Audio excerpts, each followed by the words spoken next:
Hey everybody, Ken Wingard here. If anyone knows anything about me, it's how much I love decorating for Christmas. So today I'm going to show you how to make a sugared apple wreath. Now, I'm not sure where my obsession over apples during the holidays came from, maybe growing up in Williamsburg, Virginia, but I just love that sort of beautiful traditional look.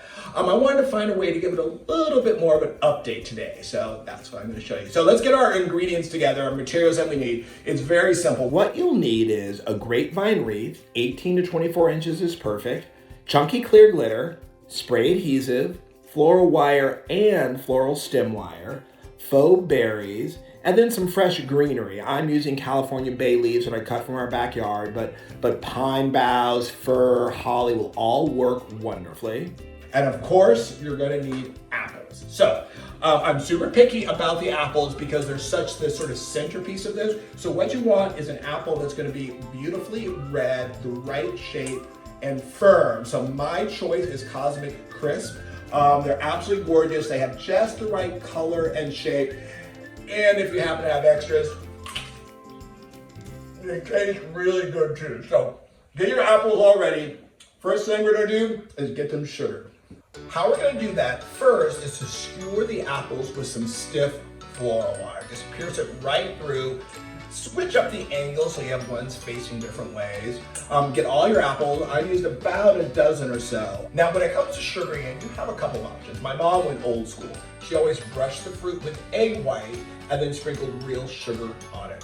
I wanted something with a little bit more pop, so what I'm doing is spraying each with spray glue and then covering them with clear, chunky glitter. It gives that same look as sugar, but with a little bit more of a pop. Once you do that, lay them all out, let them get good and dry, and then we're ready to move on to the next step. While your apples are drying, get the greenery on your grapevine wreath. As I said, I use California bay leaves because they're everywhere, but you can use holly or fir, whatever you want. So what you're gonna do is take your bendable floral wire, attach a little bit of it to the wreath, and then just wrap it around the wreath, securing the branches to it. Now, make sure you don't get any branches sort of tied down, and get it around that entire wreath so you have a nice green base. I have to say, the plus about the California bay leaves is that you can then pluck leaves from the wreath and use them as cooking throughout the holiday season. Once you've got your wreath covered in greenery, go back through and get your berries, and with little separate pieces of wire, tie in berries here and there just to add a little depth and color.